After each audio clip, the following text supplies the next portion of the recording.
Hello guys, welcome back to my YouTube channel. ഇന്നത്തെ തമ്പനയിൽ കണ്ടപ്പോൾ എല്ലാവർക്കും മനസ്സിലായിട്ടുണ്ടാവും, നമ്മൾ ഇന്ന് വന്നിരിക്കുന്നത് ആലിയ ഭട്ടിൻ്റെ ഫേവറേറ്റ് ബീട്രൂട്ട് സലാഡിൻ്റെ റെസിപ്പി ആയിട്ടാണ്. അത് ആലിയ ഭട്ട് അവരുടെ ഒഫീഷ്യൽ യൂട്യൂബ് ചാനലിലും അതിൻ്റെ റെസിപ്പീസ് പറഞ്ഞിട്ടുണ്ട്. വേറെ പല വ്ളോഗേഴ്സും അത് ഇട്ടിട്ടുമുണ്ട് അതിൻ്റെ റെസിപ്പീസ്. അപ്പം നമുക്കത് സിമ്പിളായിട്ട് എങ്ങനെ ഉണ്ടാക്കാൻ നോക്കാം. അതിനായിട്ട് ഇവിടെ ഞാനൊരു ബീട്രൂട്ടാണ് എടുത്തിട്ടുള്ളത്, ഒരു മീഡിയം സൈസുള്ള ഒരു ബീട്രൂട്ട്. ഇത് നമുക്ക് തൊലിയൊക്കെ കളഞ്ഞ് ക്ലീൻ ചെയ്ത് ഗ്രേറ്റ് ചെയ്ത് എടുക്കണം. നമ്മൾ ക്യാരറ്റ് ഹൽവയ്ക്കൊക്കെ എടുക്കില്ല, അതേ ആ ഒരു ടൈപ്പിൽ നമുക്ക് എടുക്കണം. ആ ഒരു ബീട്രൂട്ട് ഞാനിവിടെ അതേപോലെ എടുത്ത് വെച്ചിട്ടുണ്ട്.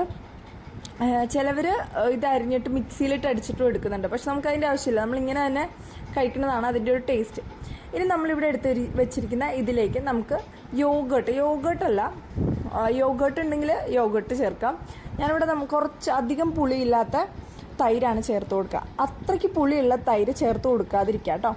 അപ്പോൾ കുറച്ച് പുളി ഇരുന്നോട്ടെ, എന്നാൽ അത്രയ്ക്ക് പുളി ഓവറാണെങ്കിൽ ആ തൈര് എടുക്കണ്ട. കുറച്ച് പുളിയുള്ള തൈര് അല്ലെങ്കിൽ പ്ലെയിൻ യോഗേർട്ട് എടുക്കാം. ഞാനിവിടെ ഒരു വലിയ 3 സ്പൂൺ ആഡ് ചെയ്തിട്ടുണ്ട്. എന്നിട്ട് ഇളക്കി കൊടുക്കാം. നമ്മുടെ കൺസിസ്റ്റൻസി എങ്ങനെയാണെന്നറിയാമല്ലോ, അപ്പോൾ അതിനനുസരിച്ച് ഇളക്കി കൊടുക്കുമ്പോൾ ഇനിയും വേണമെങ്കിൽ ആഡ് ചെയ്ത് പോവാം. തൈര് കൂടി പോവാതെ ശ്രദ്ധിക്കുക, വെള്ളം പോലെ ആവരുത്. നമുക്കിത് ഈ ഒരു കൺസിസ്റ്റൻസിയിൽ തന്നെ കിട്ടണം. അപ്പോൾ നമ്മൾ തൈര് ചേർത്ത് നന്നായിട്ട് ഇളക്കി വെച്ചിട്ടുണ്ട്. ഇനി നമുക്കിതിലേക്ക് നമ്മുടെ ഉപ്പിന് ആവശ്യമായിട്ടുള്ള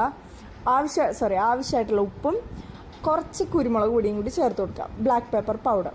അപ്പോൾ ഞാൻ ആദ്യം ഉപ്പിട്ടു, പിന്നെ കുറച്ച് കുരുമുളക് പൊടിയും കൂടി ചേർത്ത് കൊടുത്തു. ഇനി നമുക്കൊന്നും കൂടി ഇതിനെ നന്നായിട്ട് ഇളക്കി യോജിപ്പിക്കാം. പിന്നെ ഇതിൽ ചാറ്റ് മസാലയൊക്കെ ചേർക്കുന്നുണ്ടായിരുന്നു ആലിയ ഭട്ട്, അപ്പോൾ നമ്മൾ ഇവിടെ അതൊന്നും ചേർക്കുന്നില്ല. എൻ്റെ കയ്യിൽ ഉണ്ടായിരുന്നില്ല. നിങ്ങൾക്ക് ഇഷ്ടമാണെങ്കിൽ, അതിൻ്റെ ടേസ്റ്റ് ഇഷ്ടമാണെങ്കിൽ നിങ്ങൾക്ക് അത് ചേർക്കാം. ഞാനിവിടെ ഉപ്പും കുരുമുളക് പൊടിയും കൂടിയിട്ടിട്ട് നന്നായിട്ട് ഇളക്കി. പിന്നെ മല്ലിയില ഉണ്ടെങ്കിൽ ഈ ടൈമിൽ മല്ലിയിലയും കൂടി ഇട്ടിട്ട് ഇളക്കി വയ്ക്കാം. ഇനി നമുക്ക് താളിക്കാനുള്ള കാര്യങ്ങൾ നോക്കാം. അതിനായിട്ട് ഒരു പാൻ ചൂടാക്കാൻ വെച്ചിട്ട് അതിലേക്ക് കുറച്ച് വെളിച്ചെണ്ണ ഒഴിച്ച് ചൂടാക്കാം. വെളിച്ചെണ്ണ ഒന്ന് നന്നായിട്ട് ചൂടായി വരുമ്പോഴത്തേക്കും കുറച്ച് കടുക് ആവശ്യത്തിന് കടുക് ഇട്ടാൽ മതി. കടുക് ഒന്ന് പൊട്ടി വരുമ്പോഴത്തേക്കും നമ്മുടെ ജീരകവും കൂടി ഇട്ട് കൊടുക്കാം. പിന്നെ നമ്മുടെ സാധാരണ കറിവേപ്പില. നമ്മളിവിടെ മുളകൊന്നും ചേർക്കുന്നില്ല. മുളക് ഇഷ്ടമെന്നുള്ള കുറച്ച് എരിവ് വേണം എന്നുള്ളവർക്ക് കുറച്ച് പച്ചമുളക് ചെറുതായിട്ട് അരിഞ്ഞിട്ട് ഇതിലേക്ക് ഇട്ട് കൊടുത്തിട്ട് അതും കൂടി ഇടാം. അപ്പോൾ കറിവേപ്പിലയും കൂടി ഇട്ടിട്ട് നന്നായിട്ട് ഇളക്കിയിട്ട് നമുക്ക് നമ്മുടെ ഈ ഒരു തടുക്ക എന്നാണല്ലോ പറയാം, അത് നമ്മുടെ ബീട്രൂട്ടും തൈരും കൂടി മിക്സ് ചെയ്ത് വെച്ചിരിക്കുന്നതിലേക്ക് ഇട്ട് കൊടുക്കാം. അപ്പോൾ ഇത്രയേ ഉള്ളൂ.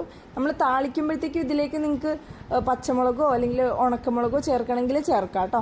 ഞാനിവിടെ മുളകൊന്നും ചേർക്കാനില്ല, ഞാൻ ആ കുരുമുളക് പൊടിയുടെ എരിവിൽ തന്നെയാണ് കഴിക്കാൻ ഇഷ്ടം. അപ്പോൾ നമ്മൾ ഇനി നേരത്തെ എടുത്ത് വെച്ച ആ മിക്സിയിലേക്ക് നമ്മുടെ താളിക്കാനായിട്ടുള്ള എണ്ണയും വേപ്പിലയും കടുകെല്ലാം കൂടി ഇടുക. എന്നിട്ട് നന്നായിട്ട് മിക്സ് ചെയ്യുക, നല്ല രീതിക്ക് മിക്സ് ചെയ്തെടുക്കുക. ഇനി ഈ കടുകിൻ്റെയും എണ്ണയുടെയും കൂടി ടേസ്റ്റ് വരുമ്പോഴത്തേക്കും സൂപ്പർ ടേസ്റ്റ് ആയിരിക്കും. മാത്രമല്ല നല്ല ഹെൽത്തി ആയിട്ടുള്ളൊരു സലാഡും കൂടിയാണിത്. അപ്പോൾ ഇത്രയും സിമ്പിളായിട്ടുള്ള ഈ റെസിപ്പി എല്ലാവരും ട്രൈ ചെയ്ത് നോക്കുക. ഇതിൽ നമ്മൾ ഇടാത്തത് മല്ലിയിലയും ചാറ്റ് മസാലയും മാത്രമേ ഉള്ളൂ. അപ്പോൾ അത് കയ്യിലുള്ളവർക്ക് അതും കൂടി ഇട്ടിട്ട് നല്ല ടേസ്റ്റി ആയിട്ടുള്ള ഈ സാലഡ് ഉണ്ടാക്കാൻ പറ്റും. ഈ റെസിപ്പി ഇഷ്ടമായെങ്കിൽ വീഡിയോ ലൈക്ക് ചെയ്യുക, ഷെയർ ചെയ്യുക, സബ്സ്ക്രൈബ് ചെയ്യുക. മാത്രമല്ല